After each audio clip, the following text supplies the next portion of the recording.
नमस्कार, बहुत स्वागत है आपका। आप देख रहे हैं गणेशा धर्मा सन्मार्ग। मकर राशि वालों, सूर्य का राशि परिवर्तन हो रहा है और सूर्य मेष राशि यानी अपनी उच्च राशि से निकलकर वृषभ राशि में आ रहे हैं। अब वृषभ राशि में आने पर क्या फल देंगे आप मकर राशि वालों को? देखिए, ज्योतिष में सूर्य एक ऐसा ग्रह है जिसके अंदर अगर परिवर्तन हो तो हमारे जीवन पर बहुत बड़ा असर पड़ता है। और सूर्य का ये परिवर्तन वैसे भी अपने आप में बड़ा शुभ संदेश लेकर आया है। इसके विशेष प्रभाव तो पड़ेंगे ही।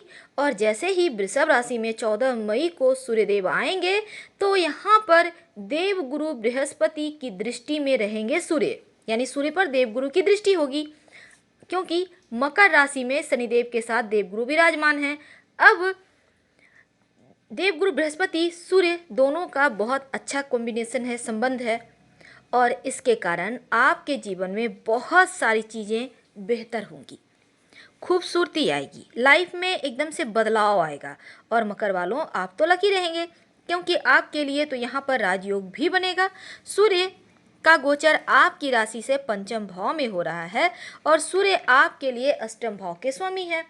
वैसे तो आप यहाँ पर आपके लिए थोड़ा सा परेशानी भी है, वो इसलिए कि आपको अपने स्वास्थ्य का बहुत ख्याल रखना होगा, और ख़ासकर अगर वाहन चलाते हैं तो कहीं चोट चपेट ना लग जाए, दुर्घटना ना हो जाए, ऐसी संभावना है, तो इस पर भी ध्यान दीजिएगा। अब बात करें अगर, तो सूर्य चूंकि यहाँ आपके पंचम भाव में आ रहे हैं और पंचम भाव बुद्धि, ज्ञान, संतान, आपका प्रेम भाव का है। अब यहाँ पर सूर्यदेव के आने से संतान को थोड़ी सी दिक्कतें आ सकती है, लेकिन चिंता ना करें, क्योंकि कुछ अच्छी चीज़ें भी होंगी। सूर्य, शुक्र, बुध, क्योंकि शुक्र और बुध पहले से पंचम भाव में है और महालक्ष्मी योग बनाकर हैं। सूर्य आएंगे तो बुधादित्य राजयोग भी बनेगा, ऊपर से देवगुरु की दृष्टि है सूर्य पर। अब यहाँ पर आपका करियर के लिए बहुत खूबसूरत वक्त है, एक अच्छी सी मोड़ आएगी यहाँ पर। आपकी बुद्धि, आपका कॉन्फिडेंस बढ़ा रहेगा, आपका किस्मत का साथ भी मिलेगा, क्योंकि सूर्य, बुध, शुक्र, करियर, बुद्धि और भाग्य तीनों एक साथ हैं और आपके लिए बहुत शुभ है, क्योंकि आपके लग्न में बैठे हैं देवगुरु और शनिदेव। अब आपके जीवन की तमाम परेशानियां समाप्त होंगी। इस समय नौ पंचम योग भी बन रहा है, इसलिए आपके जीवन में खूबसूरत मोड़ आएगा।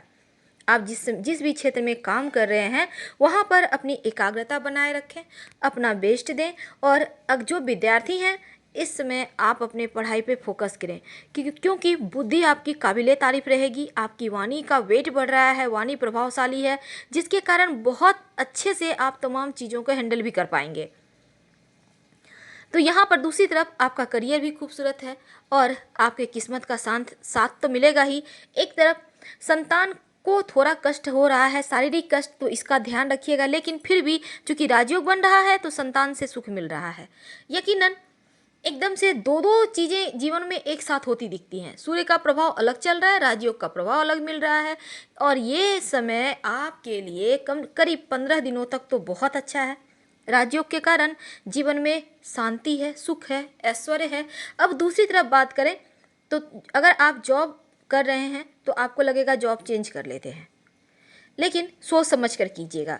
वैसे आकस्मिक धन लाभ के योग भी बनते हैं और इस समय शेयर मार्केट, लॉटरी, जुआ, सट्टा वगैरह से लाभ होने के योग भी बनेंगे, क्योंकि सूर्य और देवगुरु बृहस्पति की दृष्टि में रहने के कारण बहुत सुंदर संयोग बन रहे हैं।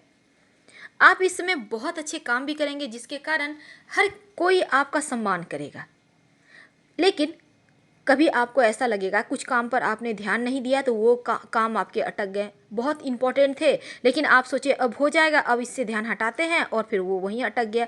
तो इसलिए आपको जो भी काम करते हैं एक बार में एक काम कीजिए और ध्यान देकर उसको पहले सुखद परिणाम तक जाने दीजिए, फिर आप कुछ और कीजिए।